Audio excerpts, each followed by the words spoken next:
Allah's permission.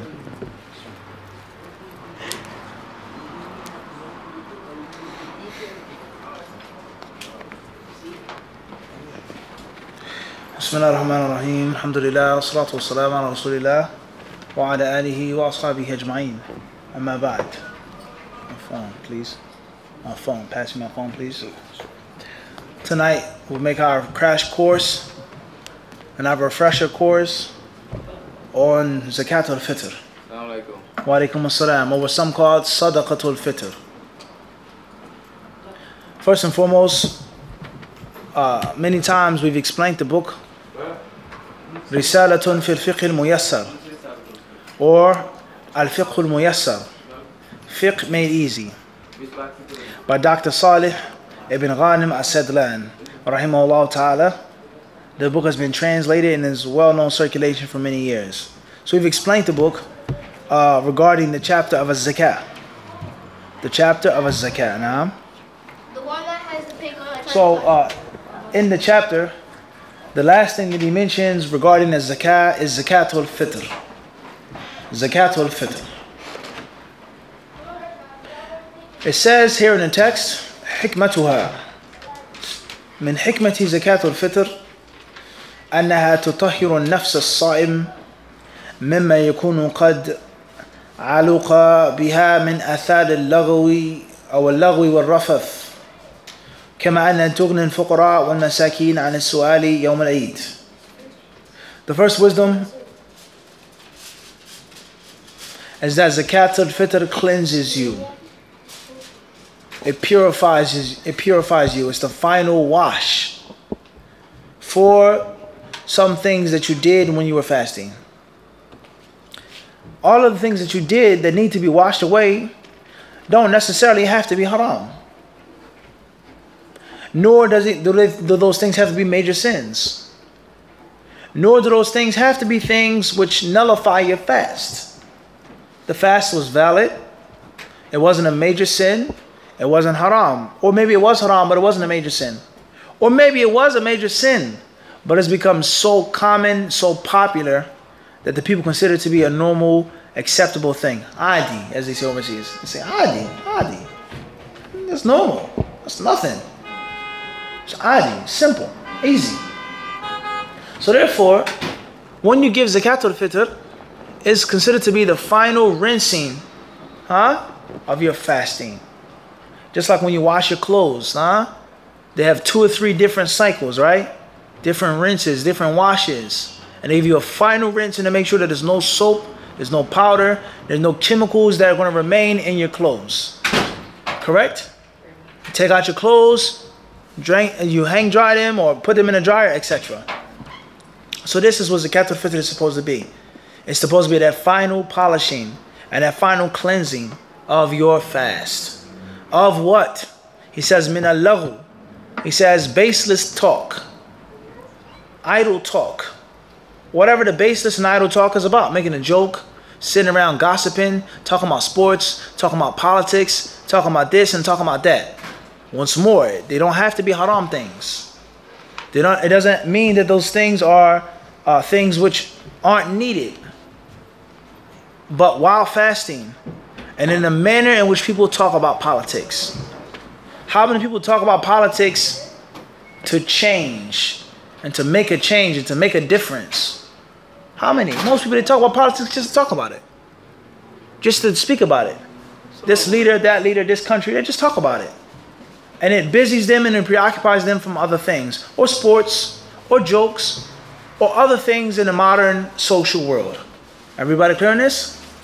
Let alone actual obscenities, rafath, lewdness, talking about women, what she looked like, and this, and I heard that, and such and such, and such and such, and such and such. It's well known. We're talking about men. Everybody clear on this? Actual cursing, speaking profanities, saying obscenities that don't necessarily break the fast. But it takes away from the reward of the fast. It leaves a scratch or a dent, a chip in the fasting. It's not filthy dirty. It's not soaked and saturated in dirt, but there's stains and spots. So the Zakat al-Fitr is supposed to do what? Clean all of that up.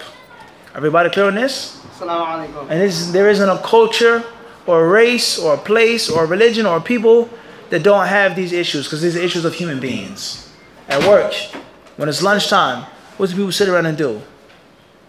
Just want to talk. Everybody clear on this? They want to socialize. And oftentimes when they talk and when they socialize, they curse, they make obscenities, they talk lewdness, they talk about women that walk by, construction workers. This is well known.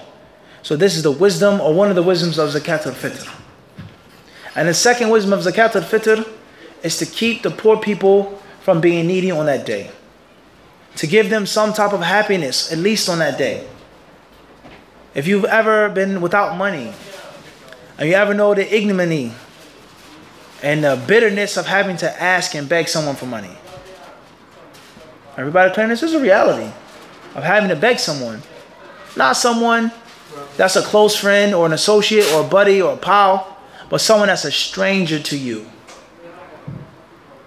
Asking for money in front of everybody, begging, humiliating yourself. That's harsh. And oftentimes it's a necessity. Is my pride or my children going to sleep with some bread and water?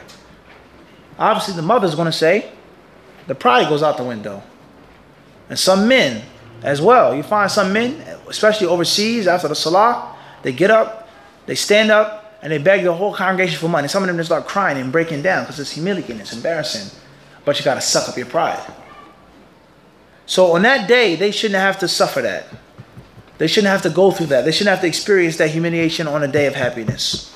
So the author, he mentions these are the two wisdoms of Zakat al-Fitr. These are the two purposes and reasons that are known to us. Allah knows the other wisdoms of giving and paying Zakat al-Fitr.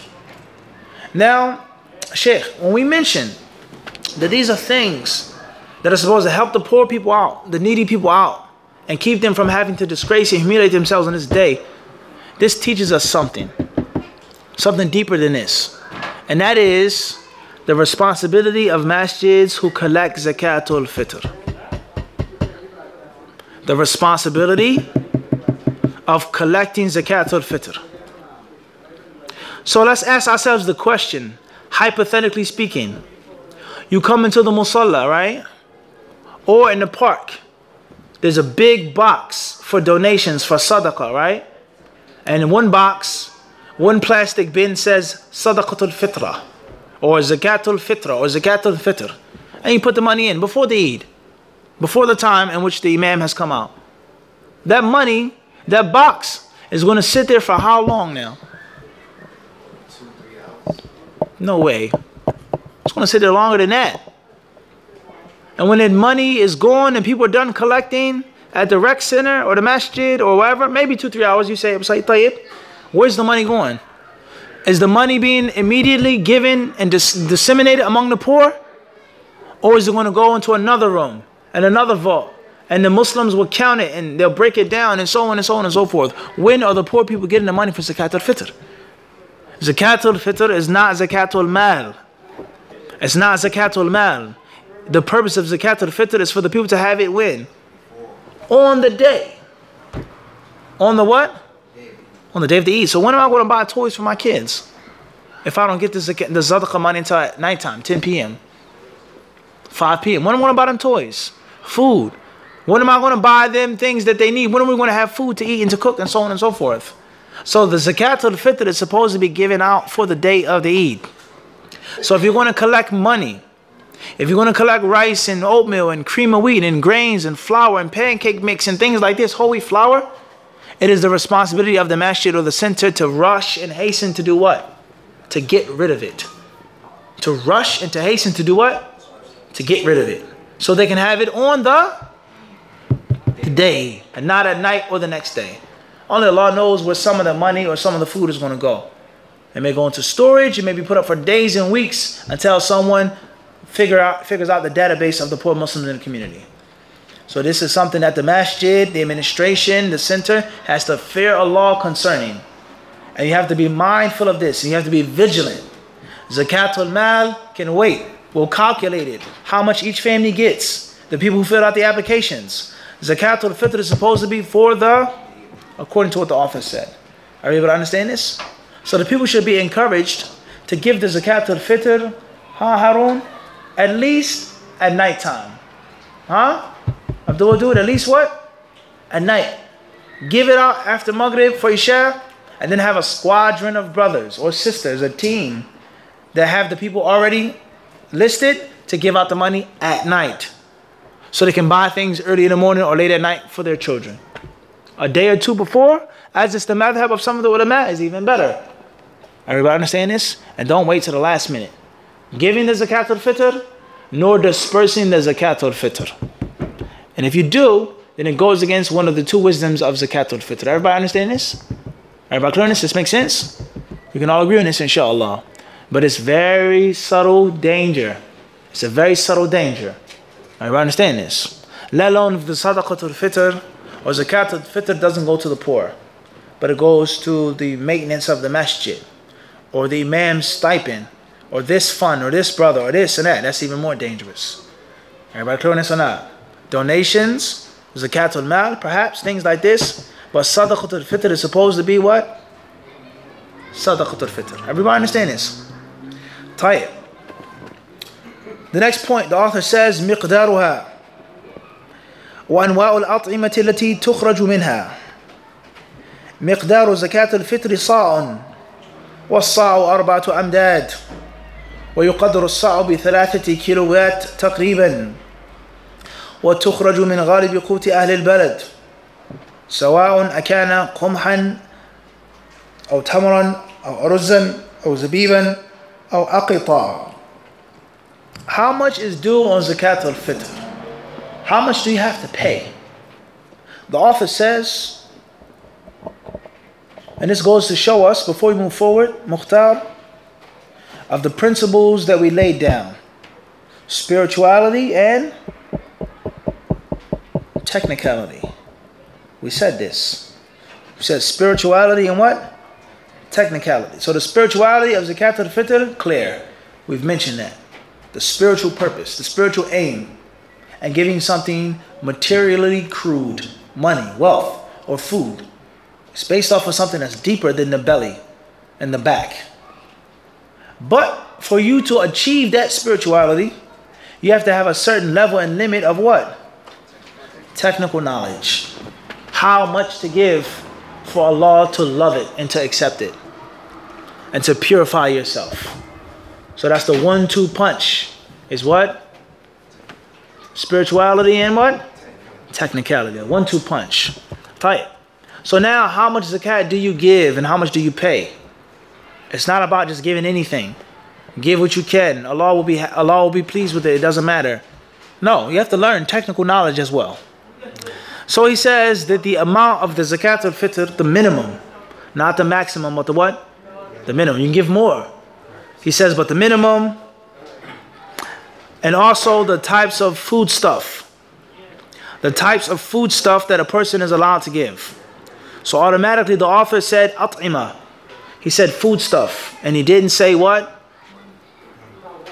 A monetary what? Chemical bankings, He never said that. He said food. He said what? Foodstuff. Everybody clear on this or not? So the author's view is that this is what should be given as Zakat al-Fitr and not banknotes. Everybody clear on this or not? He says here that Zakat al-Fitr is a sa'. A sa' is an ancient method of measurement. The Prophet ﷺ lived over 1400 years ago. That's considered to be what? Ancient. Without a question. Without what? Without a question. So therefore, they had different ways of measuring things. Measuring weight and measuring volume. Everybody understand this? Weight is one thing and volume is what? Another. Play it. Size. وهكذا.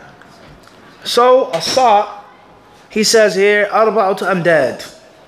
This is 1 and this is 2. I put these things together and this is called, no, it's called a mud. Hasty and wrong. Can't do both. A day late and a what? $1 short. Won't work like that. So these two hands put together is called a what? A mud. 4 of these is called a sa'. So scoop. 1, 2, 3. And then finally what? 4. 4 times becomes a sa'. That is the minimum amount for Zakat al-Fitr. Of rice, of dates, of barley, of flour, cream of wheat, whatever. It's the staple food of the people of that country. And oftentimes a country has more than one staple food. And what's meant by staple is a food that the people can eat and survive off of without starving. So if you were in Vietnam, and there are many Muslims who live in Vietnam, I've met many of them, Vietnamese Muslims. If you were in Vietnam or Thailand, I met Muslims from Thailand. I had classmates in Medina from Thailand. Everybody clear on this? The staple food would be what? Without a question. Would be what? Rice. If a person was in Sicily, then the staple food would be what? Without a question. What are you thinking? Huh? You're thinking. There's no need to what? Harun? Crystal clear. It would be pasta. So you would scoop it 4 times like that. If you were in Morocco or Algeria, the staple food would be what? Couscous. It's not all, akhi. Couscous is a grain, brother. It's something that's cooked. It's something that's consumed. It fills the belly and it doesn't spoil. Not rice. No. Said West Africa, Northwest Africa is what? Couscous and not rice. Right clear on this? Fava beans, kidney beans, navy beans. Something that's dry and something that will stick to your ribs. You can survive off of rice for months without getting hungry. It's not meat, it's not broth, it's not vegetables, just rice. Right clear on this or not? Everybody understand this? In the Far East, they eat rice. They drink rice wine. They have rice crackers. Rice is the bread and the butter of the diet there. Everybody clear on this or not? Everybody understand this? When we talk about Italian dishes or Sicilian dishes, there are different variations, but a big part of the dish is what? Pasta. How many types of pasta? Angel here. Ziti, bow ties, spaghetti, macaroni, ravioli, Everybody clear on this? Chef Boyardee. We forgot about that? This is reality. This is what? Hold on, it's not trying to be fun. This is what? It's real. That's a staple part of their diet is what? Pasta. And oftentimes it's nothing more than just a variation. Lasagna, spaghetti, this, that. It's a what? Variation. Cheese, olive oil, sauce, garlic sauce, white sauce, green, yellow. Wow, it's a variation. Just like different types of rice. It's a variation. Everybody clear on this or not? So that's what's meant by a staple food. And it doesn't mean that one country can't have more than one staple food. Everybody understand this? So in America, a staple food will be what? Grits. Chicken cannot be dried. You can make chicken jerky, but it's not the same. We're talking about something that you can store, something that can be consumed, and a person will not go hungry. Grits. Oatmeal. Cream of wheat. Porridge. Gruel, huh? It's reality. Your mom put you on punishment. Say you don't get no good food tonight. You gotta eat what? Porridge for dinner with water. Everybody clear this or not? Something that is a staple food that can hold you over. That's the general concept of staple food. We got this or not? We can't keep taking the classes, studying, and not actually understanding what's being said to us. Everybody clear this or not? Tight. So with that being said, 4 scoops of the staple food of the country, he says, that is what a person is supposed to give for Zakat al-Fitr. Regardless, he says, wheat, dates, dry dates, of course, and not fresh dates, not rutab. Rutab or not tamar. Tamar is one thing, and rutab is what? Another. They're both dates, but one is fresh and one is dry. There's a huge difference between the two. He says, or rice, raisins, dried yogurt, cottage cheese, whatever the case may be. Everybody understand this? So the author does not mention money here. He does not mention money. And most of the ulama of Islam as well, they say that it's impermissible, and they say it's invalid to mention money and to use money. They say that you have to give food stuff. And that's what the Prophet ﷺ commanded, That's what he allowed. Gold and silver existed in the time of the Prophet or not, Harun? Without a question. Ahsant. Dinars and what? Dirham. And the Prophet, he never said what? Dinar and dirham. Everybody clear on this or not? So we don't want to discuss this issue in detail right now. We have a mixed audience and we have a limited amount of time. What's important is most of the ulama hold it to be invalid to do money. So, if you're a person and what you always go with most of the ulama, most of the scholars, don't go against the jumhur, don't be shaf, then you also have to apply that what? In this instance. I follow the ulama, but I give money in Zakat al-Fitr. The ulama never said that you can do what? From the four madhabs, the most famous person to say that you can give money is who? Is the one that you hate the most. Who's that? Abu Hanifa. Everybody see the contradiction? Abu Hanifa's views are all bid'ah. Except for this one though. Huh? We take his view on what? On convenience and ease. Everybody understand this? And there are other ulama who have the view that you can give money as well. But we're talking about from the four schools. There are others as well, but this is the main one. Everybody clear on this? So there are many of the tabi'in who have this view. Many of the tabi'in, they had this what? They had this view. Tight. So we're not going to discuss this in detail right now. What's important is it's best to give food stuff, dry things. And if you also want to give money to help them out, then that's good as well. I'm sure it was a time when you lost your temper, you got into a fight, you put your hands on someone, huh? You took a second look at that woman walking by. Everybody clear on this? So you need to give more. Clean yourself. Certain things that you do at your job that are haram. Your job may be permissible, but there are certain aspects which are what? Involve riba. Involve harming Muslims. So you always give extra sadaqah. And you always give extra zakah. As we have explained in the chapter of zakat, you always give extra what?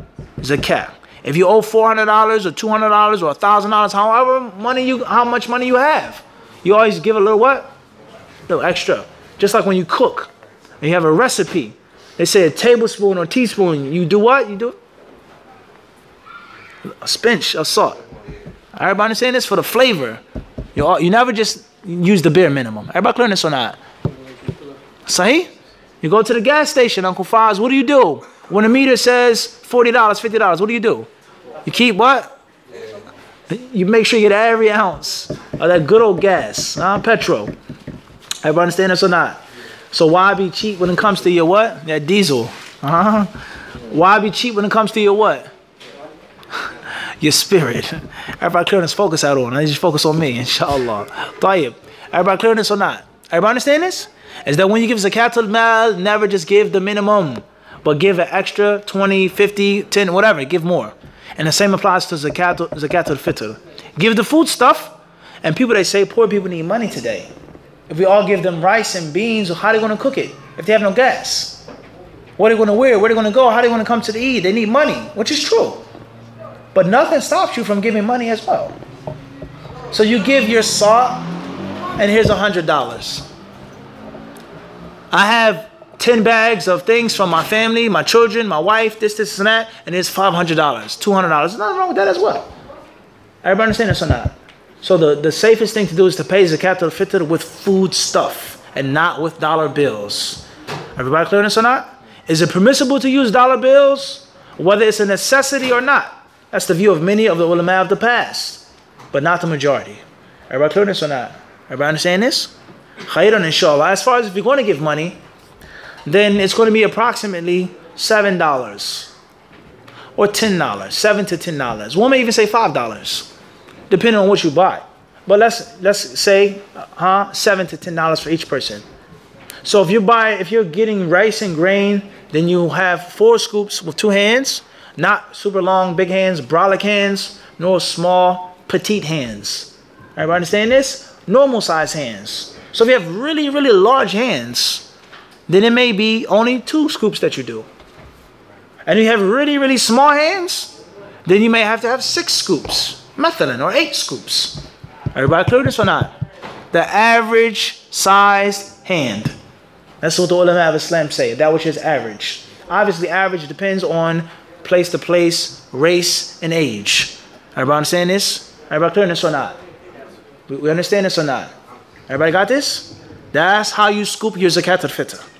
Obviously, you paying money, putting it in an envelope and sticking it in a box has nowhere near the amount of symbolicism as you going to the store and doing what? Scooping it and bagging it up, knocking on the door and presenting them with the sadaqah. It's like night and day. It's like what? Night and day. And oftentimes we strip ourselves of the spirituality of the worship. I have an aqiqah to do. My son is born. I sent the money overseas. It's not the same as you going to the slaughterhouse, seeing the two animals that Allah allowed you to have power over and slaughtering them for the sake of Allah subhanahu wa ta'ala. It isn't the same. It's of no comparison. Getting your hands what? Dirty. The barakah, the rewards, the expiation of the sin. Everyone understand this? And you making sure that it's done what? Properly. You put the money, you give the money, you don't know where the money goes.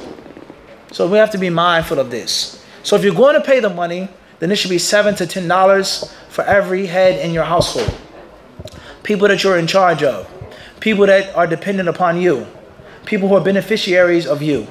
So you have a wife, you have 2 daughters, you have 3 sons. Your granddaughter lives with you. You take care of your grandchild. The people that you're responsible for, you're going to pay $7 or $10 for what? Each one. Or you're going to give the 4 scoops for each head. If a man has 2 wives, 3 wives, 4 wives, he has to do what? The same as well. Some of the ulama of Islam, they say even if your wife is pregnant, pay the zakat for the baby in the womb. For the bun that's baking in the oven, they say pay the zakat for that as well. Fetus. Everybody understand this? So this is how you pay your zakat al-Fitr. And zakat al-Fitr, it should be paid before the imam commences to make the salah. And the zakat al-Fitr should be given to Muslims who are normal recipients of normal zakat. Normal recipients of normal zakat. So how can you properly do zakat al-Fitr if you're totally ignorant of zakat al-Mal? And that's why we always say from one thing you learn what? 10,000 other things. One weakness leads to a what? Another weakness. So if you're totally clueless about zakat, then it's a big possibility that you're going to be clueless about zakat al-Fitr. And that's why every Muslim is supposed to be fundamentally sound of his or her deen. Every Muslim is supposed to know the basics of zakat, the basics of Hajj. Even if you haven't made Hajj yet, if you're too poor to make Hajj, you're supposed to know the what? Simple basics of it. And then when something comes up, when it's time to perform the ibadah, the specific season comes, you get more knowledge. Alaykum salam, you learn more knowledge. You gain more, you refresh, you review. Everybody understand this or not? So therefore that is zakat al-Fitr with regards to the amount and with regards to the people that are to receive it. وقت وجوبها ووقت إخراجها تجب زكاة الفطر بحلول ليلة العيد وأوقات إخراجها وقت جواز وإخراجها قبل يوم العيد بيوم أو يومين لفعل ابن عمر ذلك ووقت أداء فاضل وهو من طلوع فجر يوم العيد إلى قبيل الصلاة لأمره صلى الله عليه وسلم بزكاة الفطر أن تؤدى قبل خروج الناس إلى الصلاة. When do you give zakat al-Fitr? He says zakat al-Fitr becomes obligatory. It becomes obligatory on the eve of the Eid, the night before the Eid. Now you have to give it. That's when it becomes obligatory. When the night before the Eid comes, now the clock is ticking. The clock is what? It's ticking on the time in which you have to give the zakat al-Fitr. Everybody understand this? Before then, it isn't mandatory to be given. Is it permissible to be given before then? That's a different story. But it isn't what? Mandatory until then. He says, and there are 2 times of paying zakat al-Fitr. 2 categories. The first is when it's permissible. And the second when it's best. The permissible time and the best time. This has nothing to do with when it becomes mandatory. Once the time it becomes mandatory, that's a different story. So there's a time in which it's best, and there's a time which is a bare necessity. As far as the time when it's permissible, he says, then 1 or 2 days before the Eid. 1 or 2 days before the Eid is permissible. The author's view, based off of what Abdullah ibn Umar, the companion, the son of Umar ibn Khattab, did. He would give his zakat al-Fitr 1 or 2 what? Days before. And Ibn Umar radiallahu ta'ala anhuma was well known for being someone who loved the Sunnah. All of the companions loved the way of the Prophet, but someone who's very, very passionate. A great deal of fervor for the Sunnah and following the Prophet ﷺ in everything, even the literal things that weren't necessarily religious or spiritual. Everybody clear on this? The things that weren't necessarily literal or spiritual, when the Prophet ﷺ used to relieve himself. When Ibn Umar traveled, that's what he would go and relieve himself. He wanted to follow the Prophet ﷺ to the what? To the T. Everybody clear on this? And then he says the time when it's best to give zakat al-Fitr, and that is when? From Fajr time up until when? Before the Eid. So if the Eid is going to be at 7 a.m. tomorrow, bidnillahi ta'ala, the author is saying the best time to give zakat al-Fitr is from when? What time frame? From 4 a.m. to 6:45, 6:50, 6:55. Everybody clear on this? Everybody understand this or not? The best time, he's saying. That's your job. You got to have that on track. The Muslims are supposed to know who's needy in the community. The Muslims are supposed to know who's what? Needy in the community. Akhi, if you don't know who's needy in the community, who are you giving your charity to? Right or wrong? Correct or incorrect? If you don't know the brothers that are less fortunate, how are you spending your wealth? If you don't know who's knowledgeable in your community, who are you studying with? Sheikh Saladin, who? If you don't know the basketball courts in your community, where are you playing basketball at? Make sense or not? We can agree on this point or not? You're supposed to have a general idea. A general what? General idea. If you don't have poor people in the community, it's an affluent community, then the charitable organizations. I know that this masjid is organized and they are responsible and they take care of sadaqah, zakah, kafara. I couldn't fast. My wife is sick, so on and so forth. You're supposed to know that throughout the year. Throughout the what? Throughout the year.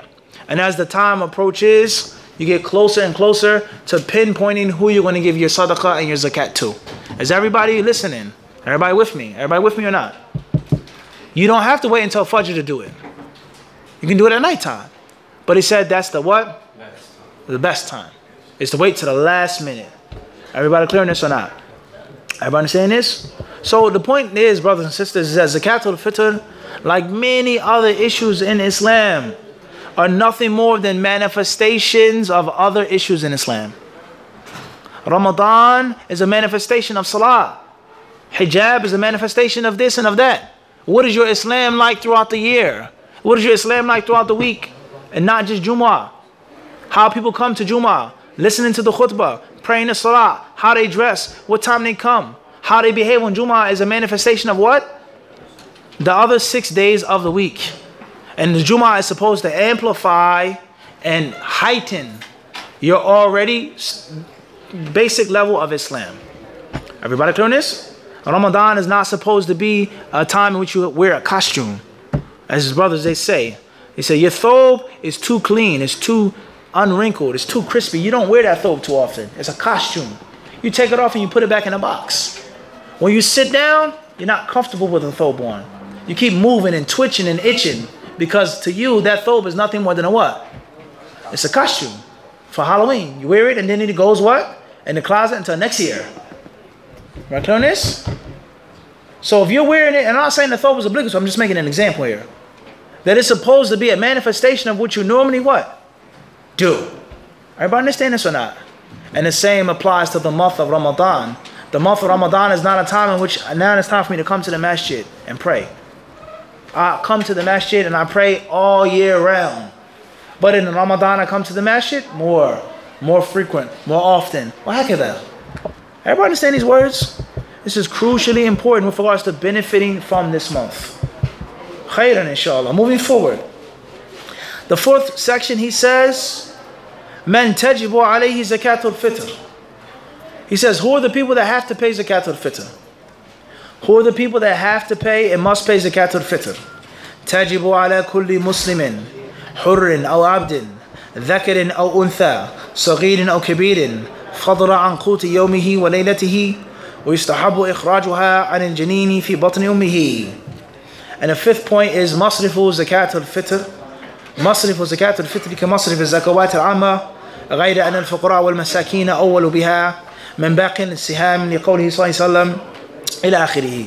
The last two sections we already explained who the zakat al-fitr is to be given to and upon whom is zakat al-fitr mandatory. Upon whom is zakat al-fitr mandatory. Zakat al-fitr is mandatory upon everyone, but it's given and taken care of by the one who's the benefactor. So if there's a single parent home, if there's a sister who lives with children and she has no husband and the father does not provide for those children, she does what? She pays zakat al-fitr for her children. She pays zakat al-fitr for herself. But if she has a husband, or her father is providing for her, or her grandfather, or her grandmother, then they pay zakat al-fitr on what? On her behalf. Everybody clear on this?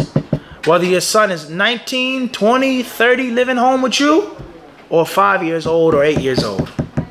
Everybody clear on this or not? These are the things that you need, and a bit much more than what you need, but at least what you need to successfully pay zakat al-fitr.